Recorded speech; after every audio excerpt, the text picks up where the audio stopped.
I don't know why I said Peroni. That's okay. Peroni. Cheers. Nice. We're here for a good time. Yeah, exactly. We were actually talking about this earlier. I was like, I feel like I'm gonna tell guests to like shoot all of it. To take your time, to take their time. No. So we always tell them to take their time. But now I'm not.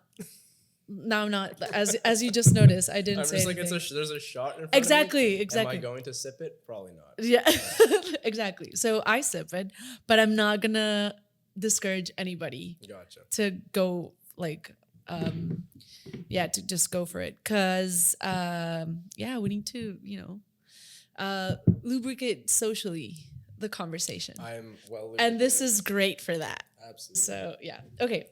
So anyway, Lenny is here. And I am your host, Lorena Almaraz. And this has been a while since we I think, when was the first time that we talked about having you over? I think this was last year. I think it was in December, yeah. Yeah. Okay. Yeah. And then I think you mentioned earlier also that you went to Japan. Yeah. And you got here like a couple of weeks ago. Yeah. So what were you doing in Japan? Was it something related to music, or was it more like this was just for fun? This was a little soul searching trip.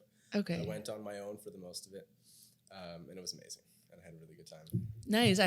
We haven't been to Japan, but it is one of our places that we're looking to go to soon. Yes. All right. So how did you start into like this particular style of playing guitar? So fingerstyle guitar. And why? And that's a great question. It was a leap of faith, but it was also a lot of fear, because before fingerstyle, I was playing primarily electric guitar, and I was playing in different bands, blues, rock, cover bands around the city and stuff. And so I'm trying to think the exact kind of reason I went into fingerstyle was, I fell in love with it at a really young age. When YouTube was in its kind of heyday, when it just started, you can kind of favorite all your videos. Yeah. So. And it made sense because there wasn't that many, so you could millions favorite. Of videos being uploaded every 2 seconds. Exactly. So you could actually do that. So I just remember having like amassed like 1,300 favorites. I think the first video that I favorited on YouTube was like a guy doing the Hotel California solo or whatever. Wow, you remember? Yeah. That's crazy. Oh yeah, because I was like so obsessed with all these guitar videos. At the time, I wasn't even playing guitar at the time. You weren't? This was how long ago? This was, I want to say, I dabbled. I have picked up a guitar before, but I was about 15, 16 when I was like starting to collect all these YouTube videos and become very obsessive about it.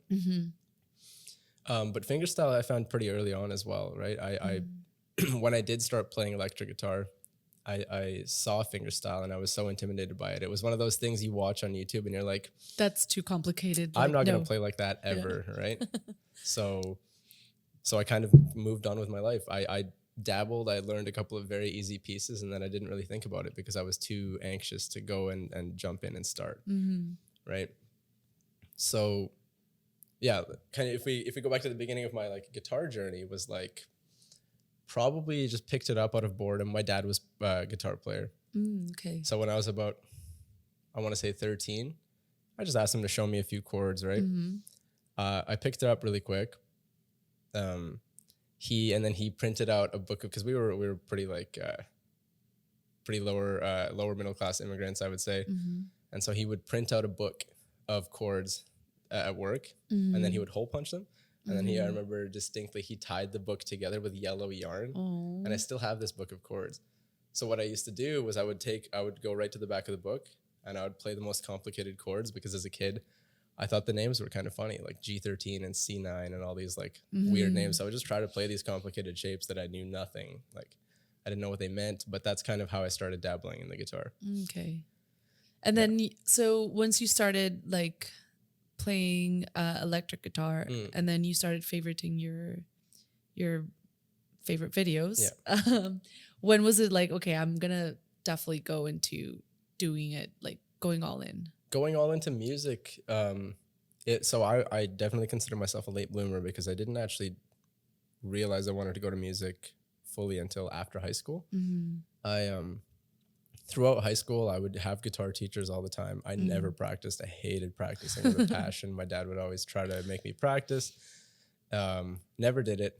Was super lazy. I never really told anybody in high school that I played the guitar. You know, I kind of just like dabbled. And then when I was about, I want to say 15 years old, my dad got me my first electric guitar. It was this like red Mexican Telecaster. Oh, wow. And I would just pick it up and I would play my favorite Metallica solo, or I would try to play my favorite Metallica solo, and I would butcher it happily, and I just kept doing that. And I was pretty into it from grade 9 to around grade 12.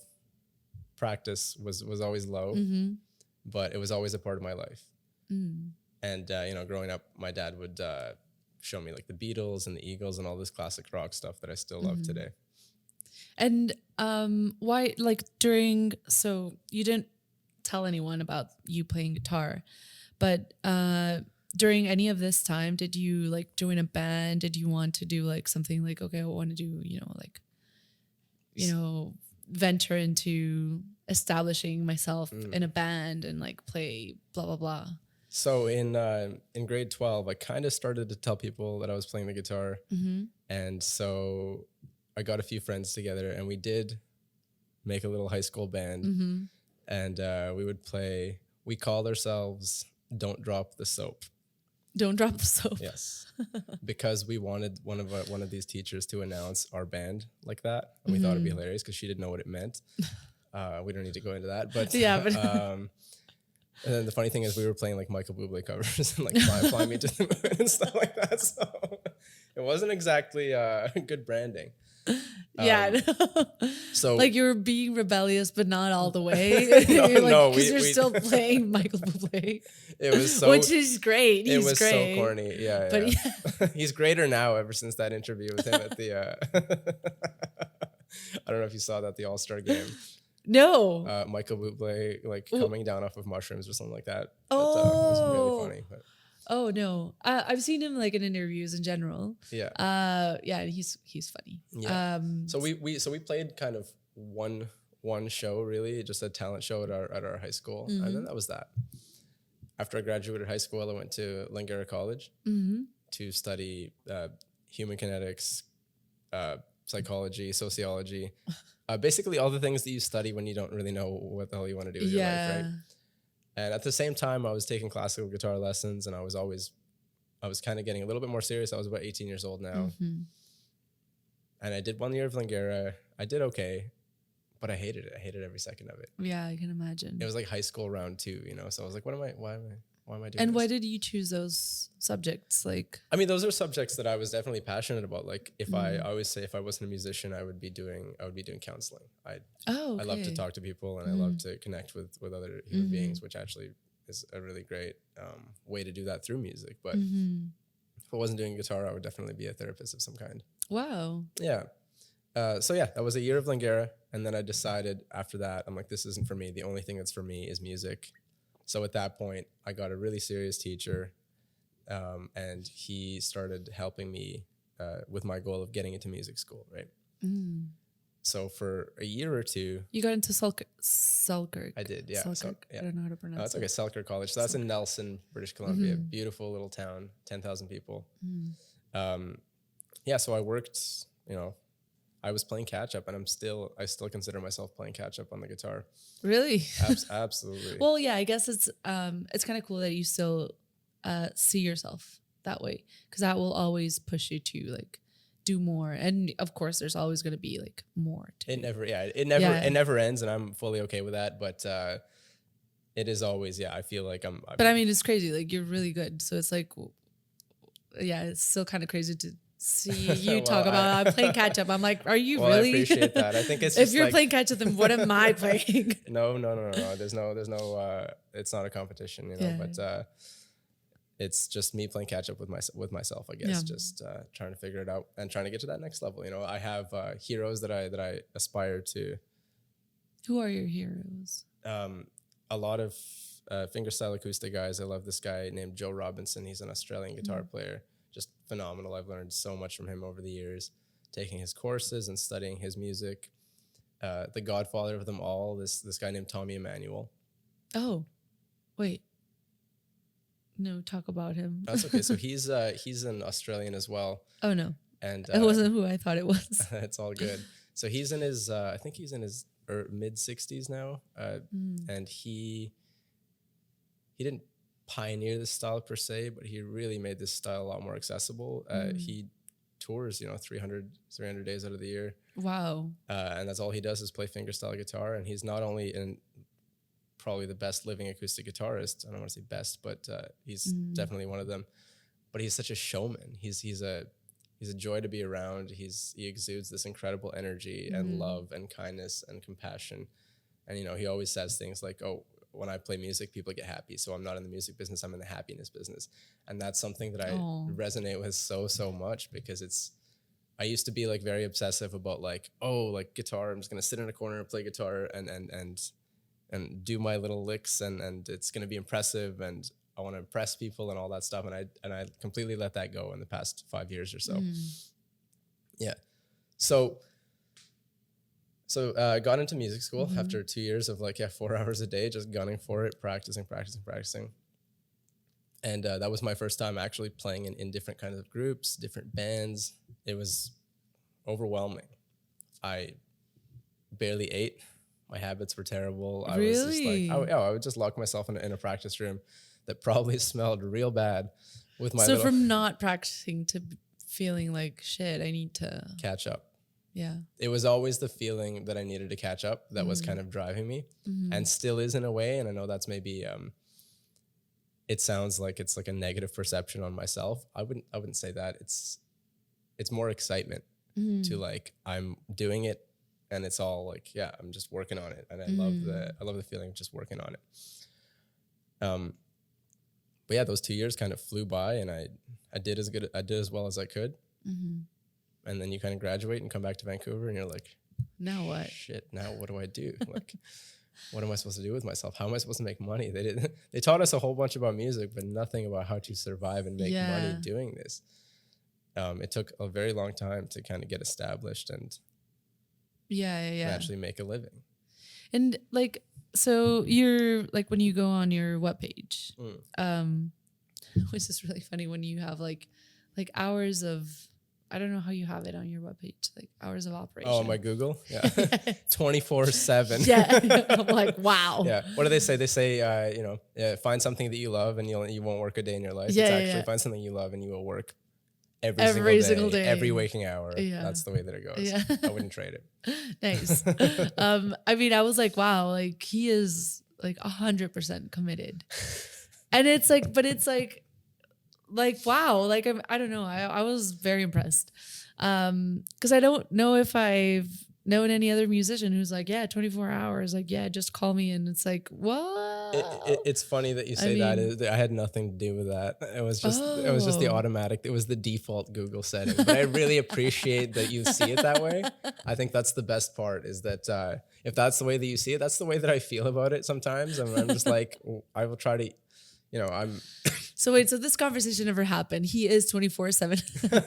Yeah, 24/7. Available, yeah. 365, wherever you need me. Yeah. I just I don't know, my mind wandered, you're at whatever, and then I don't know, somewhere really far, and you're Letty, oh my God, I need someone to play now. To play some fingerstyle and you're guitar, I'll be right there. It's emergency services. Super Lenny. Yeah, down 911. It's fire, police, or Lenny Pallerstein guitar. Yeah, exactly. Yeah, he'll be there. Just I will be there. Absolutely. I will because that's it. You don't need to know anything else. He'll be there. That's it. Which is and all of the reviews we have, it's it's pretty. I mean, it does seem like it wasn't default. It was kind of yes. Well, we'll cut this part and we'll call it intentional. Right? Yeah. So anyway, this is us starting the podcast. And we start all over again. You had me for half a second. No. You're okay, what? Cut. Take two. Yeah, no. I'm kidding. I'm totally kidding. So once you came back, you were like, did you ever realize before, like, I'm going to have to, like, because I already committed to this, I'm going to have to make a living out of this? Or was it more like until you came back? Did it never like cross your mind while you were studying? Like, I need to kind of figure out how am I going to eat I think out of this? Well, I was lucky enough that when I came back from school, I could move back in with my parents for a while, which was extremely helpful, right? But I think I was always of the mindset that so long as I get my work done and so long as I keep sounding better and better, that everything will fall into place. Opportunities would just fall into place. And I'm still very much on that mindset, because I think, you know, it's there's no luck. It's readiness meets opportunity, right? And that's still a big way that I kind of run my business. It's like, okay, well, if I keep improving the product and I keep improving my sound, and I think that good things will happen through that, right? But when I came back, I wasn't really sure what I was going to do. I knew that I had this piece of paper. I had a diploma in guitar performance. And I'm like, okay, well, this diploma will will allow me to teach at least.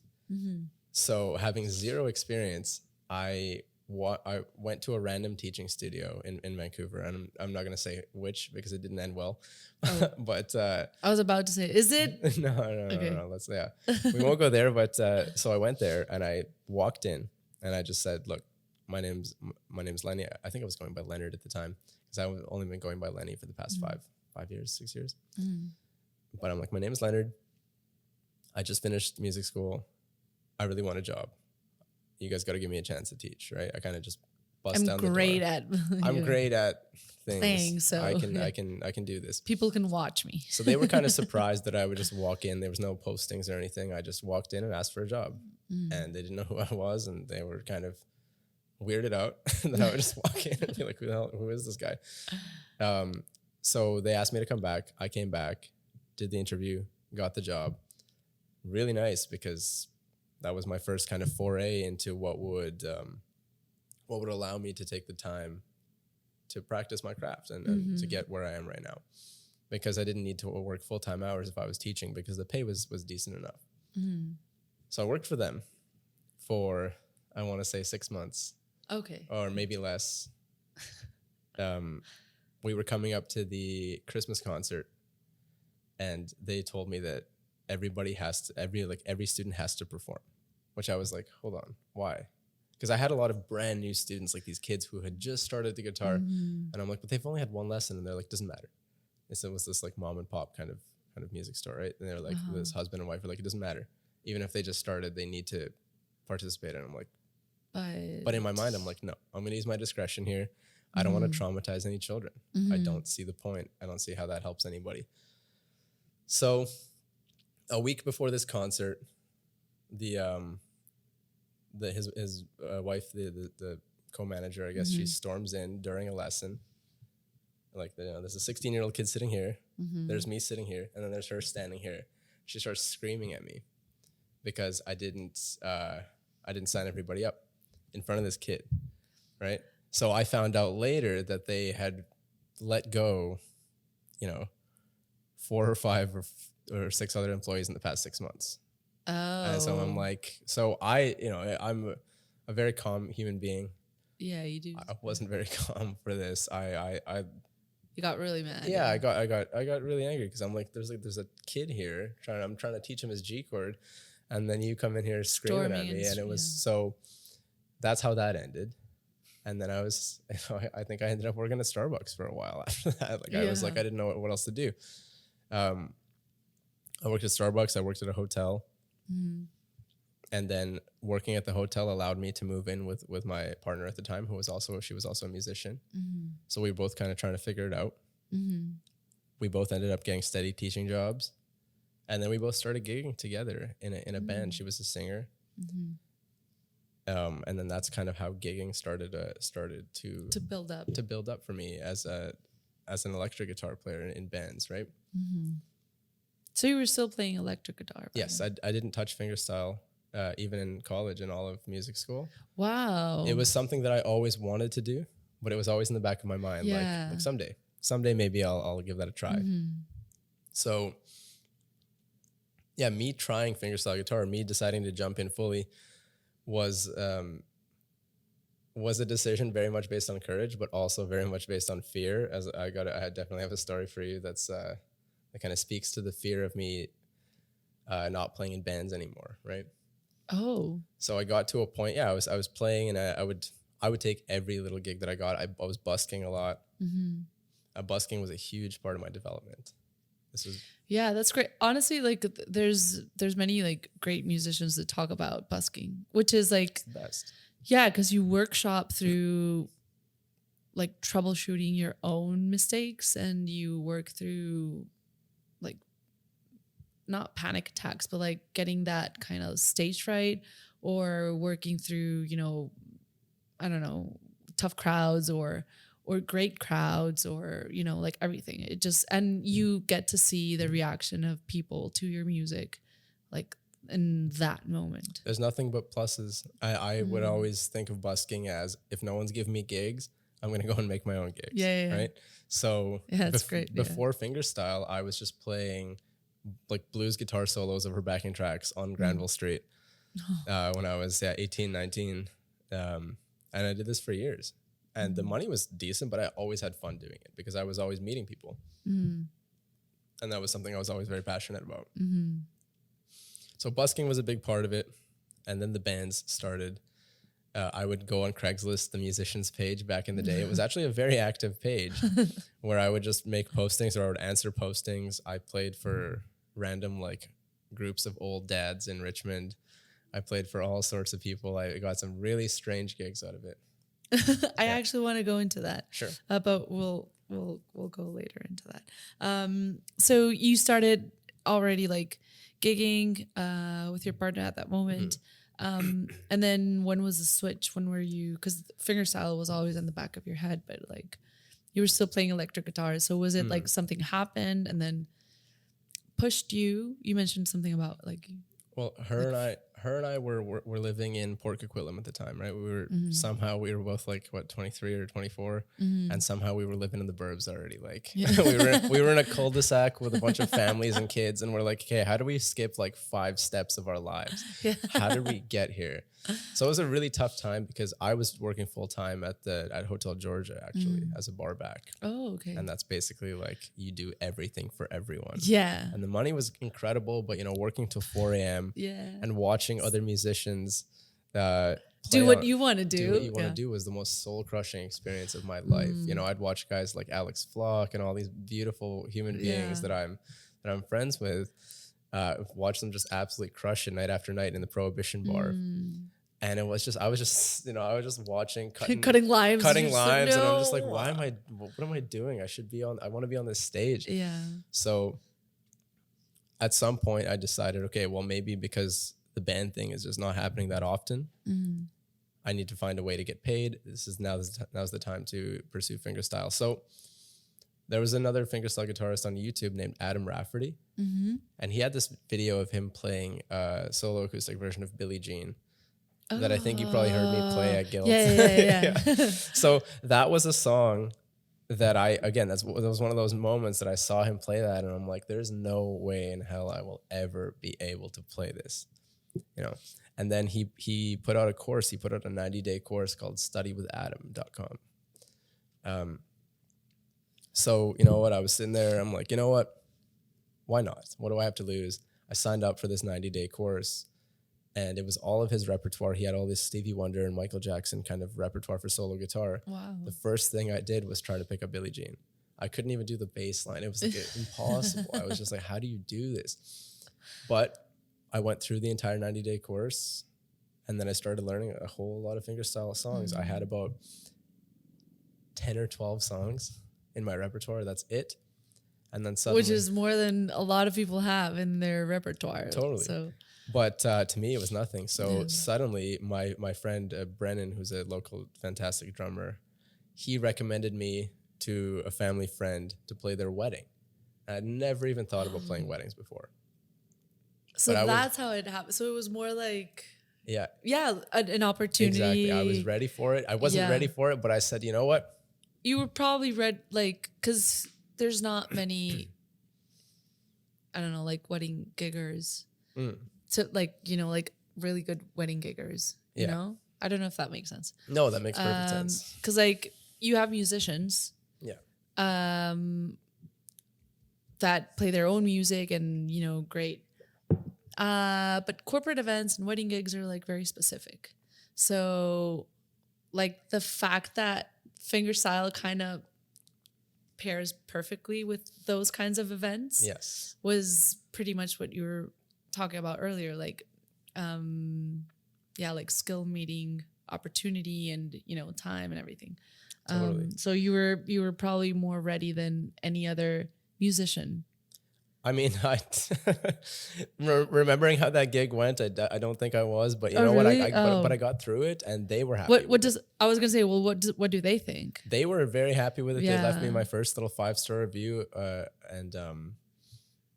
and then the pay was okay for what I did, and I'm like, hey, the pay was not bad. You're like, maybe there's something right? into this. But I just remember setting up, and I set up this little Bose L1 compact tower, and this tower has no reverb, which is something you just can't play. Dry guitar is awful, right? It's just you need a little bit of reverb. You need a splash of reverb in there. So I took a reverb pedal with me, and right before the wedding ceremony was starting, the reverb pedal wasn't working. No. So I had to play my very first wedding gig with no reverb, just fully dry guitar. So it was just me just holding on for dear life as the couple made it down the aisle. No. From that wedding, I met a DJ who I vibed with, and I met a wedding planner who I vibed with, who both helped me get some more work. I found a website called Wedding Wire, and I started getting a little bit more. I started getting maybe 2 or 3 or 4 weddings a year. So it was very, very slow because I wasn't fully invested in fingerstyle guitar yet. Yeah. And like, so now going into the whole like stories of you playing in weddings and, like when was the moment when you were like, okay, I need to probably capitalize on this, and really get into fingerstyle guitar playing so I can actually, make good money out of this? Yeah. There was a moment where I quit playing in bands. And that was a really, it was a really hard moment because it was almost the moment where I felt like quitting music altogether. Yeah. It was a really tough one. It was this wedding band reached out to me, and they're based in Toronto, but they have bands in Vancouver as well, and I think Calgary. It's basically just hired guns, And I looked, I don't remember how they found me, but they asked me to do this little showcase event here in Vancouver.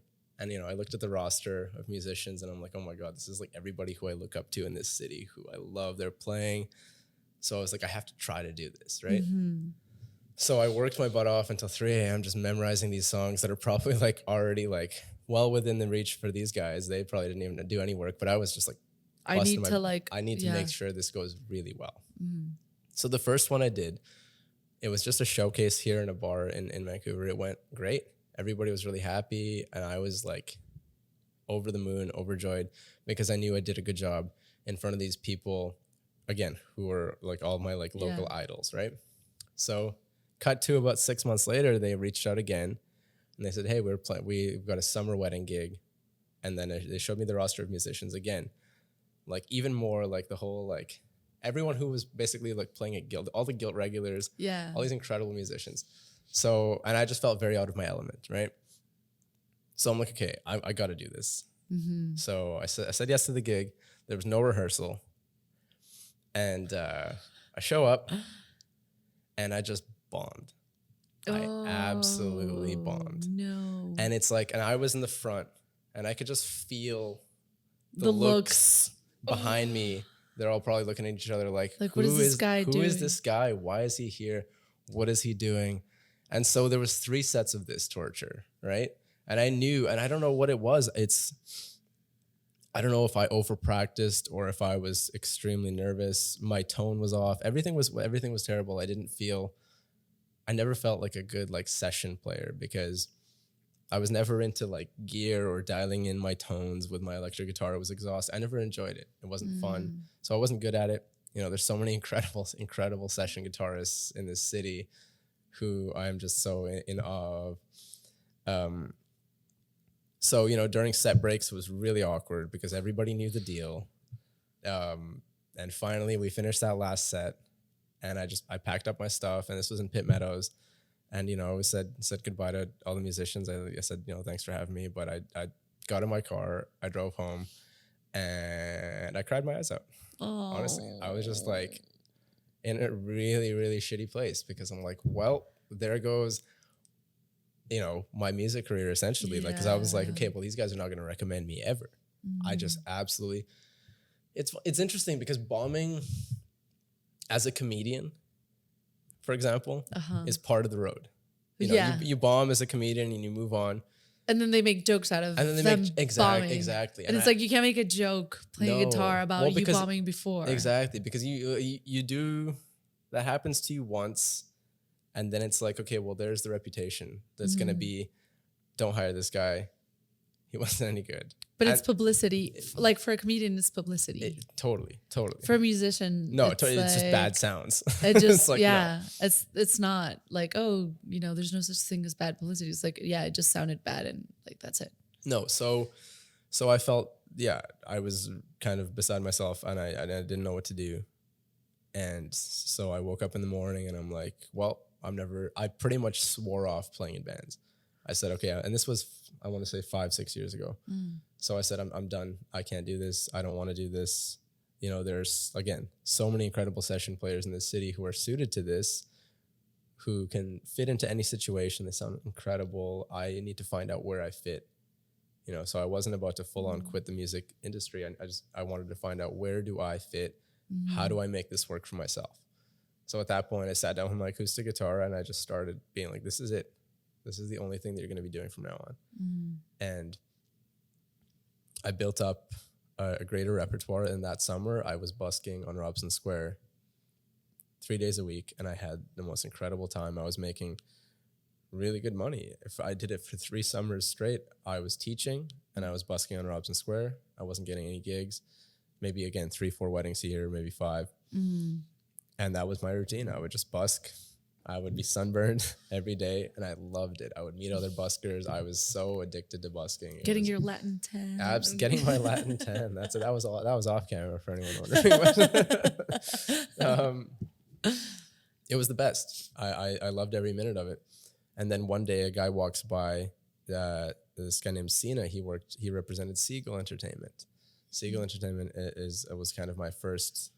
He dropped his card in my guitar case, and that was my first kind of foray into like, oh, there's agencies. Oh, I should reach out to these agencies. This was 2019. Finally, I got a whole bunch of bookings with Seagull Entertainment to play in the hotels.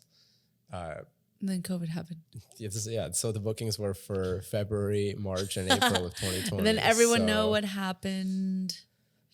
Yeah, so that was rough, but I mean, you know, I had built up my chops quite a bit at this point. COVID happened. I was living in my dad's basement.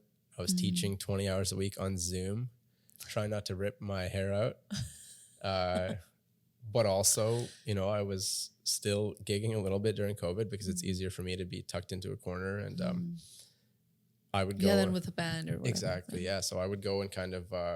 I just remember I would take my amp and my guitar, and I would sit on the dock of the bay, basically in this park in New West, and I would just like turn the speaker towards everybody who was kind of walking all socially distant, and I would just play for the people just for fun, right? Nice. So I'm like, well, I'm not going to make any money anyways. People might as well just enjoy some music. Yeah.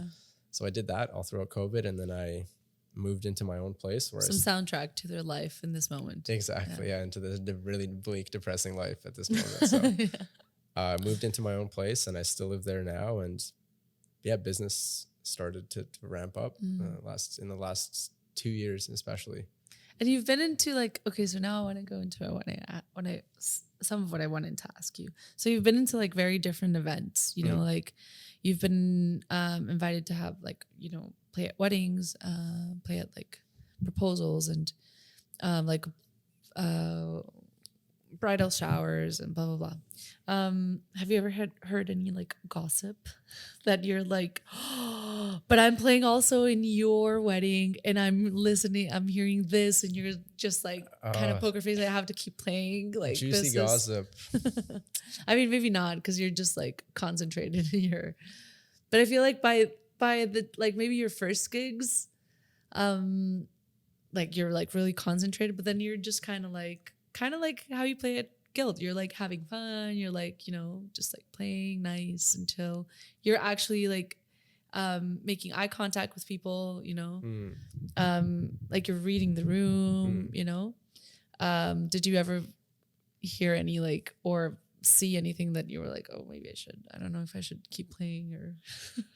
I wish I did. Okay. I wish I had more drama to tell you about. Fine. No, that's too bad. I mean, it's fine. I feel like there was because you're at very specific events where I feel like there's usually a lot of drama tied into them. So but maybe it's not. The great thing about what I do at these events is that all the drama is usually on the wedding planner and on the people who stay there all day and on the bridezillas who get all intense with them. No, there was no. I'm very drama free. Yeah, nice. It doesn't tend to chase me, which is nice. Knock on. Yeah. I have friends that gig at back in Mexico, but they play at like bridal showers and they've been into not in the drama, of course, but they've about it. Yeah, and they're just like, I don't know if I should keep playing or like. I'm really disappointed that I haven't. That's fine. I have no drama, but. Or maybe you just don't want to tell. I'm kidding. That's okay. So like when was a moment when you were like, okay, first like you bombed, right? And then you were like, I really need to get into this. And then you had this agency reach out and then you were like, okay, so there's like something into this. Like I can actually make money out of this and, you know, build a name in this and have a business out of this. But like, during that whole process, were you always enjoying playing? Or was there a moment when you kind of lost track? I've always loved the playing aspect. It was the business that I hated.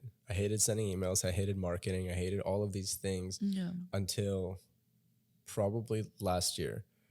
Oh, okay. There was, you know, musicians are known for notoriously being like anti-business for the most part, right? Yeah. A lot of artists are, we just want to play music. I don't want to do the business. I hate the business. You know, I just want to play guitar. That's it. And that was me for so long. And then a year ago, I decided to be like, I got really hooked on the entrepreneurial aspect of it. And that's really what's changed my life in the past. 2023 was this huge. I've been doing this for a while, but I still feel like 2023 was my breakout year because I gigged way more than I ever have. And I didn't do an insane amount of marketing, but I would do some cold emailing. I would reach out. I became very intentional about trying to build community within the music scene. And I think that's paid off in dividends. Yeah, nice. Yeah. Fun. There was an event last year. It was a wedding industry event, and for whatever reason I was invited, and I didn't want to go. It was at Van Dusen Gardens, and so I messaged. So fancy. I know, so super fancy. So I'm like, I don't want to be at this. This is not for me, but I should because this whole thing. I've got an obsession with me leaving my comfort zone. Yeah. Okay. Right. So I messaged my friend who's a wedding planner. I'm like, you have to come with me, please. Like she came with me. We get there, and. You know, we all have little name tags. I'm the only musician, of course. I'm like, great, cool. So making conversations, but there's two musicians playing the event. So I'm like, oh, thank God. So I'm like, they're great. There's my people. So I ended up meeting these two musicians, and one of them goes by the name Jeff Bryant, and I've actually played in his band at Guild & Co. And him and I just really hit it off, and we became really great friends. And I think that at the core of our friendship is our kind of hunger to explore this as a business and as a viable option, and how can we grow this? And I think it's really important to find other like-minded people who are interested in the business side, because I adore music. I still practice every single day, and that'll never go away. but the business side is really fun. I mean, because I guess if you look at it that way, like I can also have fun making a business out of this, and not in a cold way, just like, well, I have to eat, I have to, if I really want to keep doing what I love, I can, just find something fun to do with it. And just capitalize on that. Right? Exactly. Yeah. Then like, so now that you're very clear on that, do you still have this other part of you that's like, no, like just do music, no. Like this? No. No, I genuinely, genuinely do not. Well done. Because I've really been able to flip that, just do that part of you, a complete paradigm shift of like, oh, I actually really like the business aspect. I love networking. I love meeting people. Mm-hmm. That's such a bonus to what I do. And then last year, I think a big part of what I do is I decided to go wireless. And that was a huge game changer because that's a differentiator for me. Because a lot of people will sit and play guitar in a corner, but someone who's actually walking out into the crowd and talking to all the guests creates a whole bunch of memorable moments. And that's more of it becomes more of an entertainer role and not just like, oh, he's doing really great like background on the guitar. Yeah. It's like, the only people who might observe the licks and the really like intense musicianship or whatever is me and anyone else who's a musician. But the standard crowd wants to be entertained. They want to connect. And if you can't do that, and if you can't have a smile on your face, then it's really difficult to want to hire someone, Yeah, that's true. How do you incorporate like so like when you're playing, right, you have these songs that have, I don't know, I think you have a video on this, like Taylor Swift, like for the Swifties, and but like all of these like pop songs that have very specific lyrics that are their own kind of melody on top of the guitar melody, if that makes sense. Because I'm not a musician, so I'm speaking like I know, but you're doing great. It's okay. So like, how do you incorporate the voices of them, and how do you decide like which part of the lyrics do you incorporate in your playing? Yeah, that's totally fair. I think the main melody, the main lyrics. There's obviously a whole bunch of harmonies, and then there's a whole bunch of things going on in the background. So like the choruses and like people, whatever. Yeah. The other kind like of the extra ad libs, and stuff like that. Yeah. So it's really hard to multitask everything. So you really have to pick and choose, right? Because I only have, it's not a piano where I can hold down 10 notes at the same time. I'm limited by that. So it's almost a creative, and that's what I love about the creative process about arranging songs for fingerstyle guitar, is because you really have to pick and choose what's important here and what will get the song across. And typically it's just the main lead vocal. Like a very bare bones arrangement is the bass and the lead vocal, and that's it really. If you could just start with the bass and lead vocal, everything else will kind of come in the middle, the harmonies and stuff like that. Okay. And like, because for example, if you have, there are songs that have like very specific solos, like guitar solos, or and then they have like a very specific chorus, or do you still decide like I'm gonna do, like, of course you mentioned like the bass and like the general vocals, but I do want to incorporate also the solo with like I prefer to incorporate like the solo, and then maybe later on I can finish off with the vocals of this song. Yeah, so I mean I really like to stay true to the originals as much as I can, especially if they have a very iconic solo. Like we'll go back to the Hotel California example, right? Something like that. It's like I would absolutely love to learn that, because it's really fun to learn an electric guitar solo, but to try to learn that same solo on acoustic while you're playing the bass line is a whole different ball game, but it's even more fun. So yeah, I try to stay as true as I can to the original arrangements. Sometimes I like to mess with it, of course, and sometimes I like to add my own little licks and little sections. Sometimes I'll add my own solo sections. That's the nice thing about playing alone all the time is that I kind of do whatever I want. Yeah. I'll be like, oh, I kind of feel like adding another chorus. Oh, I kind of feel like looping this section a bit. Oh, I'll start with this little intro that I'm going to improvise. Those are the parts that I love the most, because those are like how I practice a lot of the time now too. Yeah. Yeah. And I mean, because like a lot of, well, not a lot, but there's many guitar players that try to incorporate, you know, the bass or percussions in other ways. You know, they loop, they use like they, you know, hit on the guitar, on the body of the guitar. These like, guys are incredible, and I can't do any of that. I'm not a looper, like, you know. But I mean, you're like you just incorporated with your fingers while you're playing, I mean, which is kind of crazy. But the thing is, like you incorporate everything. Yeah, well, I appreciate it.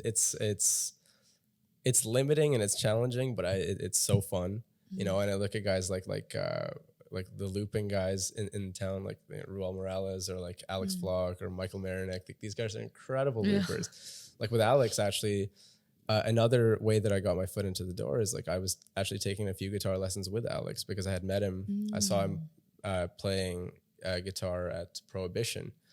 Okay. And so I started bugging him. I'm like, hey man, like we got to do some lessons. Yeah. Just like literally like, hey.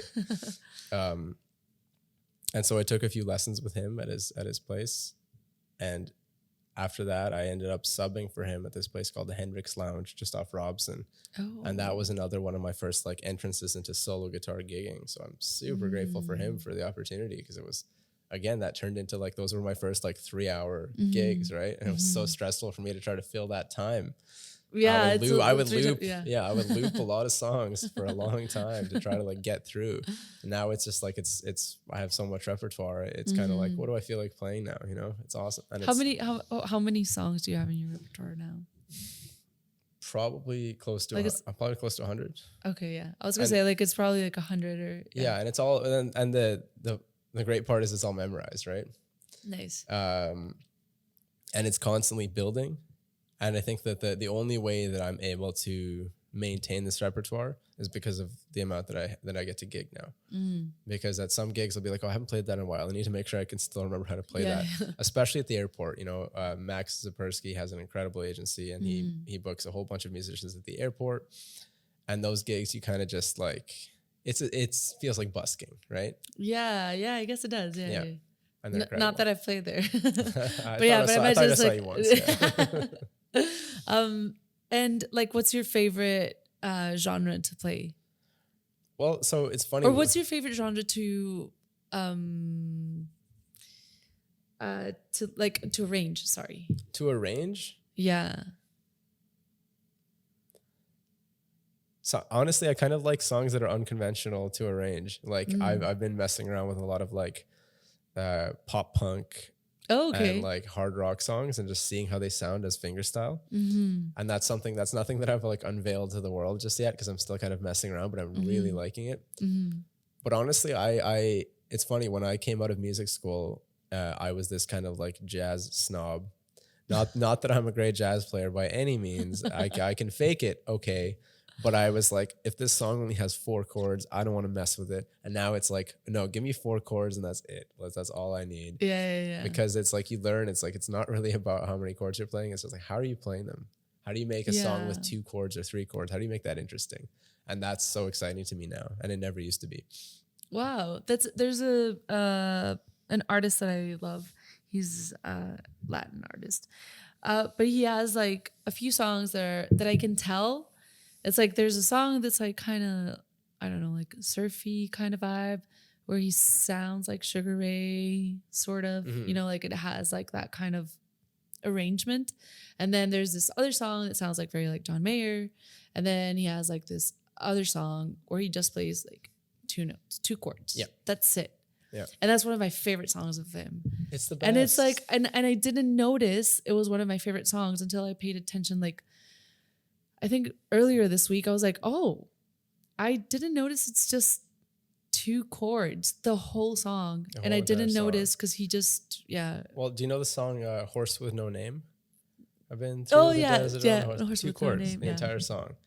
Oh, right. Yeah, the entire song. Or even like, what's it called? What's that famous breakup song? I play it in my set too. Somebody I Used to Know. That's like 3 chords, right? So Yeah. These biggest iconic hits are 2 or 3 chords, and it's like, well, because they're telling a story, and they're memorable, and they're truthful, and they're unique. You know, not every song on the pop charts is a good song by any means. There's a lot of terrible stuff out there, but like any genre, there's a lot of music you have to sift through to get to the good stuff. Do you still like you said you like kind of were done with bands, but do you still feel that way? Like, would you? Yeah. So it's very determined. No. I don't know. Sorry, I don't feel that way. I'm just like, yes, okay. I'm thinking about it, and it's funny because getting the opportunity since last May. Again, I've been just building my kind of presence in the music community. I was always under the impression that, the Vancouver's got such a little music community, it's awful and blah, blah. It's because I never actually went out. Okay. I never left my house. I would just sit there and practice and be confused why there's no community around me.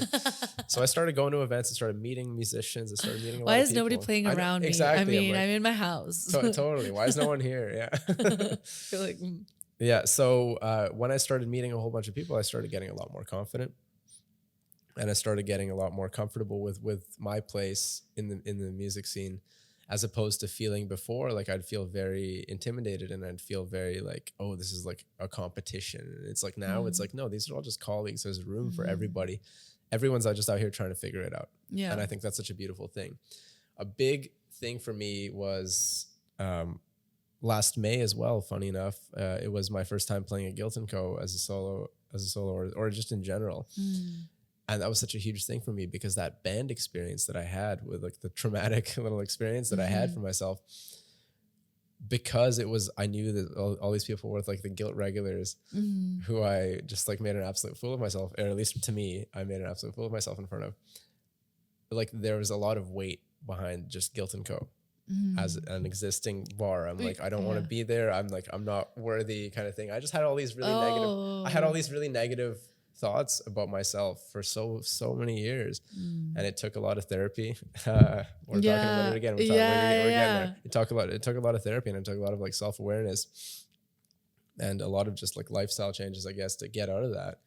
But when I first played there, you know, I met so many incredible musicians that even that night, just after I played, I really felt the love in the room, and it's like all that fear kind of went away.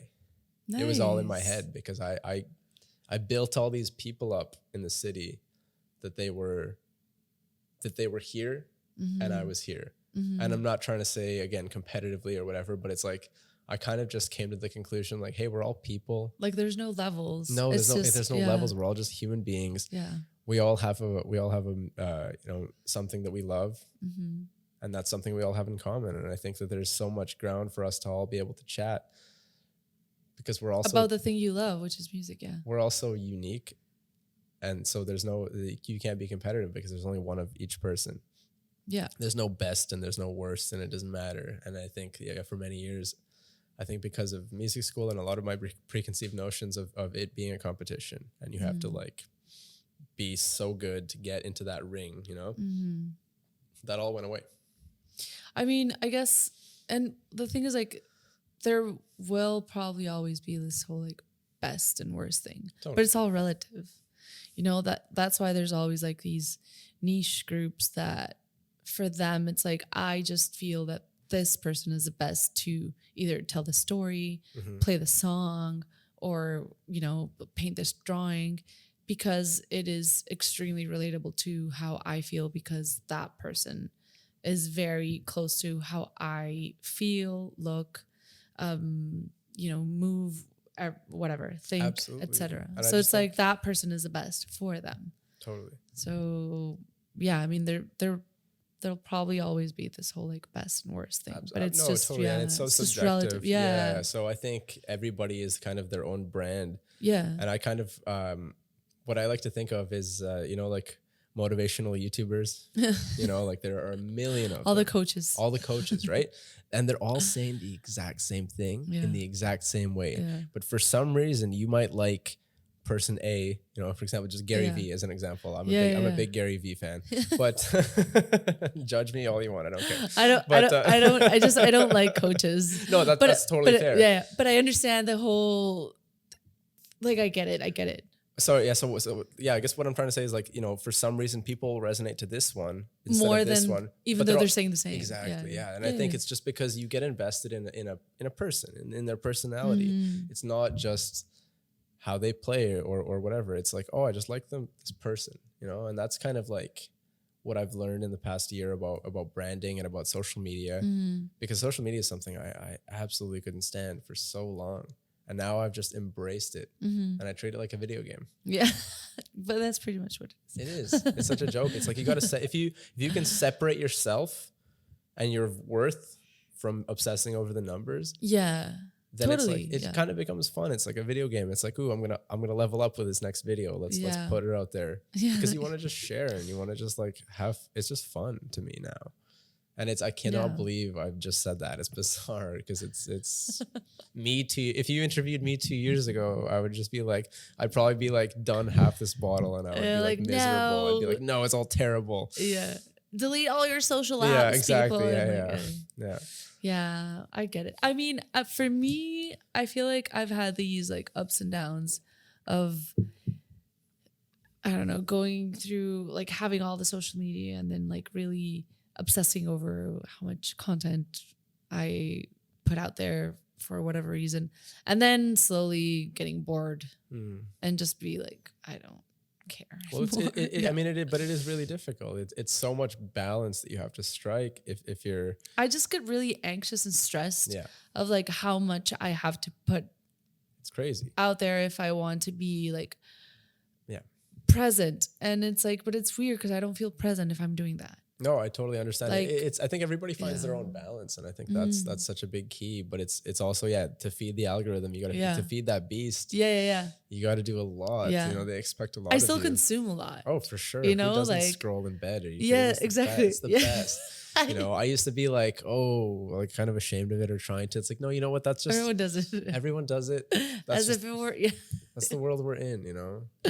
Yeah, I remember I even talked about this with my therapist, that I felt like at the beginning I felt really bad because I was just like doing nothing, just going through social media, blah, blah, blah.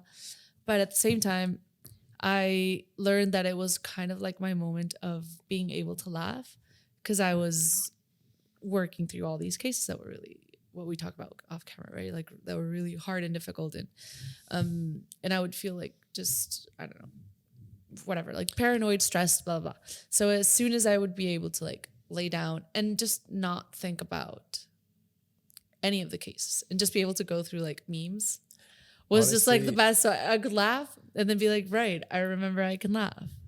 Honestly, I think everyone needs some kind of a little escape.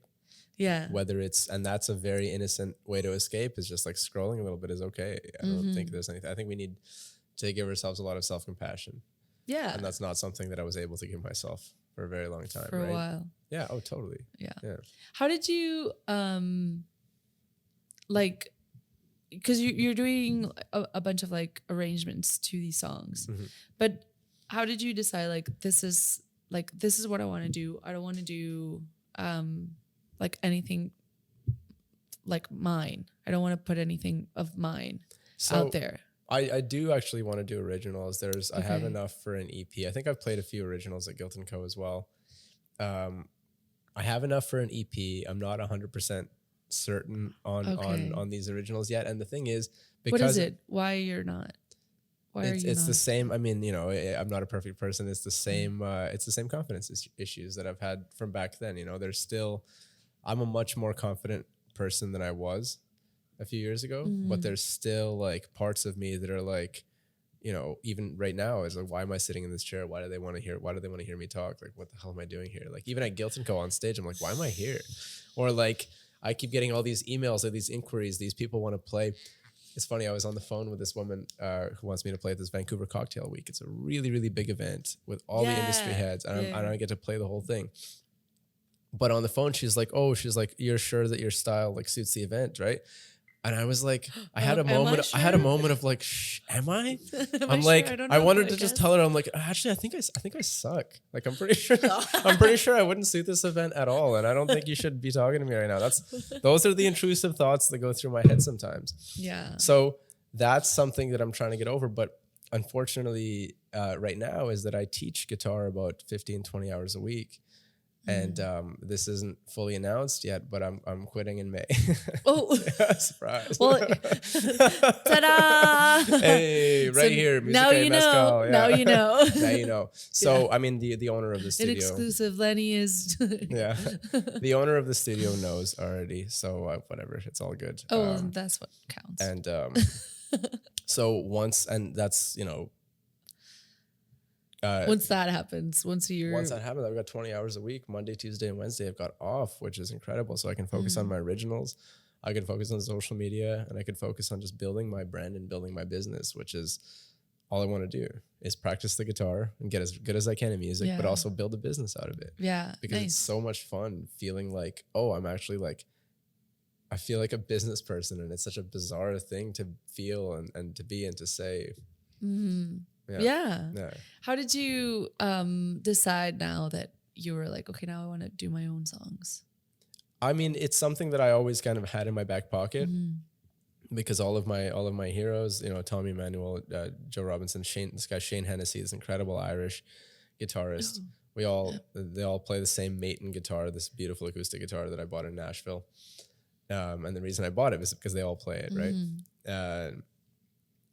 They all do their originals, they all tour the world, and they have little stage shows that they do in Europe and Asia and in North America, and they all play their originals, right? They play covers, but a lot of originals too. And I love the sound, and it's just confidence and time. Nice. So hopefully later this year, I'll drop something on Spotify. I do want to drop something on Spotify. I'm learning how to record my own acoustic guitar properly, but I do have a few originals that are ready to go, and I'm like, just ready to put out there. Exactly. Yeah. Nice. And how do you feel now that you like went from, that mindset to like, I'm just gonna do it? I honestly feel this year and now I just feel like more like myself than I have ever. I think I don't know what it is. It's just a combination of like, work is going really well. Music is going really well. I'm making so many lovely connections with humans like yourself and with all sorts of these musicians. I just feel like I feel good about my place in the world, and I feel like I'm doing some good, and that I'm enjoying laughing with people and having fun. And it's like I get paid to have fun. And it's the coolest feeling in the entire world. And I'm just like, do I have loftier goals? Of course, but like I'm so content with what I'm doing, and there's a lot to be said about that. It's really nice to hear you talk about yourself that way, because of what you said earlier. Like you were like feeling really bad about yourself. It's like, well, you're in a great place right now. Yeah. And it's really cool. I feel like those things usually then pop up in your own music once you like when you're doing your own music, it'll probably like that kind of vibe will probably pop up. Yeah. So going back to bands, that's absolutely something I'm gunning for right now. I started practicing electric guitar again real hard. So I practice, a couple hours a day, just electric guitar, getting back into that. So I got to play in a band at Guilt & Co., which was awesome, with the Jeff Bryant band back in November, I want to say. Okay. And it was awesome. It was really, I think fun. I was off that day. You might have been off that day, yeah. I was like, because I'd remember. It was, we're playing again in May, which is May 5th or May 6th, whatever the Sunday that is, just the early show. But it's all original, all of Jeff's originals. Oh, nice. And I get to play with some incredible musicians, and it's very, very excited for that. On Sunday, I'm going to this thing called Pancakes and Jam. Run by the legendary Ian Cromwell. Yeah. Beautiful human being. Locals Lounge guy, right? Yeah. That's so cool. Yeah. So I'm kind of just putting myself out there as an electric guitarist again and being like, hey, I miss playing with, I love playing solo, but I do miss playing with other people. Yeah. And if I had the opportunity to do that, I would absolutely take it, So I'm kind of just finding those opportunities, and I'm just, I think I've learned not to wait. I will message people and ask them for opportunities. If I want gigs, I'll message an agency and be like, hey, what's March looking like? What do you got for me? I'm not going to be like, oh, hopefully they message me. It's like, no. I'm just going to ask. Yeah, I'm just going to, absolutely. You got to ask for what you want. Nice. That's such a huge part of life, I think, is that most of life is just asking for things, right? You're going to get a lot of no's, Yeah, but who but cares? you might get a yes. Exactly. And that yes is going to be great. If you get 50 no's and one yes, that one yes might lead to something incredible. Yeah, right? yeah. Totally. So why the hell not? Totally. Yeah. That's really cool. I'm you're just like very happy. Yeah. That's very contagious. It's the mezcal, I swear. Yeah, I've also had a few of them. Because we had Lila earlier, so you should check her out. She's really cool. So anyway, you're playing with Jeff and May. Yes. Do you have any other gigs coming soon? I have actually another gig with Connor Roth. He's a wonderful indie musician as well, indie pop sort of musician, and he's incredible. He's very like Zen yoga individual. Really nice tunes, and I'm playing at the Cobalt with him. Are you playing electric guitar? Yes. Or? Okay. Yeah. Playing with him in a full band. Very happy. You're like, yes. Yeah, at the Cobalt in the day before Jeff's show, actually. So that's a full band weekend. Oh, which nice. I'm super excited about. Other than that, for solo shows, I mean, I've got what do I have this week? I've got some corporate events Thursday, Friday, corporate event, golf club, and then what does it feel like playing for a golf club? You know what? It depends on the night. It's funny because sometimes these more high end venues, because I'm not a bougie guy at all. Like there's not many bougie guys. It's just 1% in them. This is true. It's just the 1%. But it's being there sometimes is just like you just have to laugh. You're just like listening to these conversations and they're all just so from a world that I know nothing about. Yeah, and you're like, and I don't care about this world at all. Like I'm not into, things. I'm not into like possessions and stuff. I'm like, I don't care. So it's just really entertaining to be privy to just hear all these conversations. And I think when I first started playing all these like high end events, I'd have a lot of preconceived judgments in my head about these people. I'd be like, oh, we're never gonna get along. Like I don't like these people. We're different. The class difference is too intense. They're probably not good people, blah, blah, blah. But now I'm just open and I just ask questions and I just end up having a great time with everybody. And you know what? They still have a sense of humor. Exactly. I really enjoy playing for them. There's the odd people that are really rude and condescending. Yeah. But I mean, that's just humans. Yeah, exactly. I was like, they don't even have to be rich. Sometimes they're just. No, it's no reflection on you. It's just them being in their own insecure little world. That's fine. Yeah, exactly. Everyone's got their problems. Yeah, exactly. Yeah. Rich, poor, whatever. That's why I go to therapy. Yes, go to therapy. This is sponsored by BetterHelp. No, I'm just kidding. Yeah.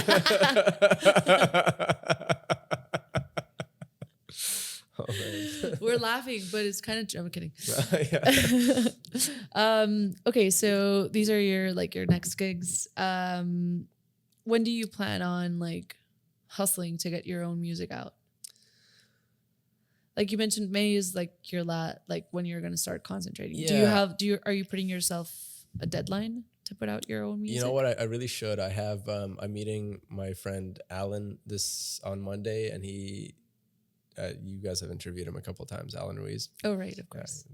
Wonderful human being. Yes, he's the best. It's funny how him and I met. I literally, and this was another thing the weird thing that I do. I just messaged him out of nowhere, and I'm like, "Hey, man, you play guitar. I play guitar. Do you want to come over?" Oh, do you want to have a play date? Yeah, exactly. Literally, we scheduled a play date. He came over. It was a little weird for like 30 seconds, but then we just started playing music. And then it makes sense. Yeah. It made sense. Yeah. Yeah, and then we just started playing guitar. We just started jamming. We wanted to record some stuff together. And then we've just been really like good buddies ever since. He's such a great human being. He's great. Him and I had a gig, a little duo guitar gig back in December for another just really bougie whiskey event. And it was such a fun time because him and I were just like he's a great player, but also we were just able to sit and just laugh. Yeah, we were probably laughing like half the time. He's also awesome. A very like joyful, exactly. And, yeah, happy person. So we have a lot in common. So he's coming over on Monday night, and he's got access to a studio, and he's potentially going to help me record some of these originals. I need to kind of see what life is going to be like post teaching, because this is completely uncharted territory for me where I'm like, oh, I'm doing music full time. That's a weird phenomenon for me. And I'm kind of scary, but scary, it's kind of cool that scary, but I'm, you know what, it's time.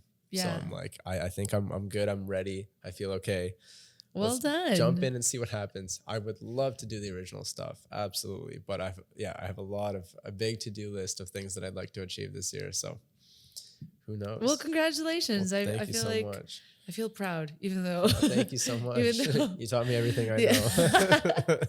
No, but for real, like I do really appreciate that. I'm yeah, and just there's a lot of disbelief because I didn't know at all what life would look like. If you asked me when I finished music school, like what I would even do, I thought that I'd have to be a session player. I'd have to be in like, a million different bands and have to be really good at every genre. That was my biggest problem in music school was because one week I'd go to my private instructor and be like, I really want to get good at jazz. And then a week later I'd be like, no, I really just want to be a blues player. No, I really want to be funk player. You'd be like very confused. Rock and all these things. I love there's no genre that I don't really enjoy. So I tried to like half-ass every genre, and then I just became like a jack of no trades. Yeah. Right. So I'm like, okay, well, cool. I can. Which is still better than. Yeah. What's the complete? A jack of no trades is better than a. Yeah. Master of none. Master. Yeah. Well, master of none is the same, I guess, as jack of no trades. Same. No. Master of one. Oh, jack of all trades. Yeah, but I was a jack of no trades because I was bad at every genre, right? I didn't think I was good at any genre. But that's what isn't that what jack means? Like being a jack of all trades. Yeah, but I said jack of no trades because I'm well, weird. no, then you're wrong. I know. I absolutely am wrong. I don't debate. I'm not debating it. But yeah, no, it's trying to compliment you here. I know, right? You're like, no, you can't. Nope. But I know. I really appreciate it.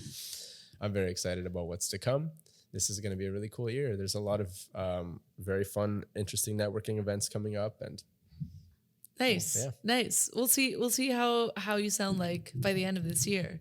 I feel like you're probably going to be, well, you're really good, but like you're going to be like, I don't know, insanely good. Well, thank you. If you keep practicing, which you hate. I absolutely hate it. I hate playing the guitar.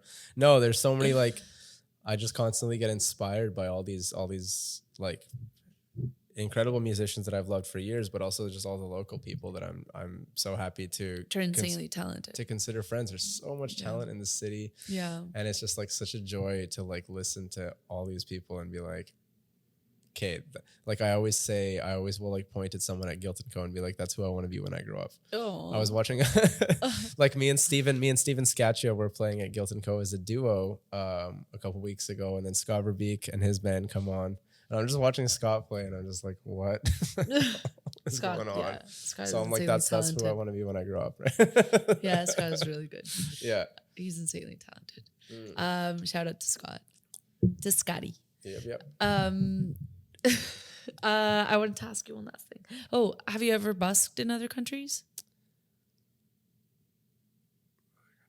Because you mentioned, I think this was off camera. I think, this was off camera. Yeah. But did you busk in any of those countries? You know what? No, that's actually on my bucket list is to go, because I have the beautiful thing about being able to meet so many people and like.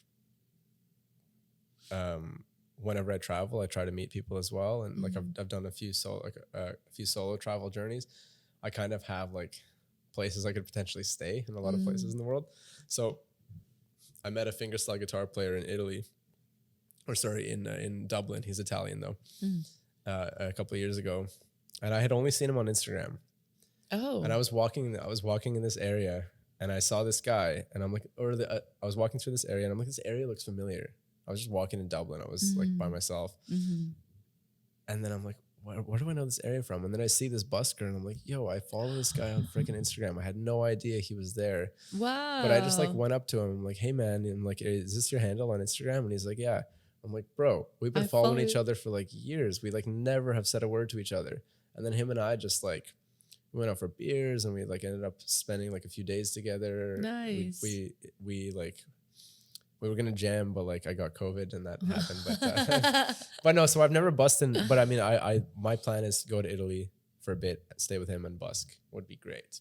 Yeah, that would be great. Yeah, sometime maybe in maybe this year. Who knows? I don't know. Yeah, let us know how that goes. Yes. We've heard stories of other musicians, busking in different countries, and it's always like, oh, like the crowd, the crowd from this place is like different than here. Like this happened over there, and here it was like really cold and different. I don't know. So yeah, I was just curious. So it's interesting. The crowd, like it took me a long time to find the right places to busk in Vancouver. I used to, when I was a lot younger, I would busk on Granville Street. But now Granville Street is just so it's not no-go. It's not safe. It's not safe at all. Not only does no one care about music really walking down Granville Street, but it's really unsafe. Yeah, Like, it's kind of weird to say that, but yeah, it's gotten a lot worse. It is. In It the is past 10 unsafe. years. It's kind of weird for me saying that because it's like, I know it's whatever. No, Mexicans watching this are gonna be like, it's not, but it's like, no, it actually is kind of unsafe. Yeah, I mean, it's sitting on a street corner or standing on a street corner and just like having all your money out and all your things out. It's just not a good. Yeah. It's not good anymore. But Robson Square was always really well received, and then this place in Cole Harbor. There's like a little silver house on the seawall. There's like a little silver house on stilts. You guys know what I'm talking about? I don't know. Silver House. There's like I'm the really convention. bad at There's like the convention center, and then if you keep walking towards Stanley Park along the seawall, there's like a little. It's like a little art installation. It's just like right on the seawall. It's like a little tiny silver house. Oh, Yes, yeah. Okay. Right under that. Oh, The best spot. The best busking spot in the afternoons, weekend afternoons. Oh, the best. oh, nice. Yeah. Cool. Okay. Yeah, I hope someone So someone listens to this and tries it out. 'Cause it's so good. Yeah. Take notes, people. Yes. Well, I'm really, really looking forward to listening to your, your originals in an album or on Spotify. Yeah. Or both. Yeah. I'm really looking forward to it. Well, thank you so much. And I'm really happy you came here and Thank you talked to so us much about for your having me. experiences. Yeah, we're really lucky to have you. Thank you so much for having me, guys. I Cheers. really appreciate it. Cheers. Salute. Salute.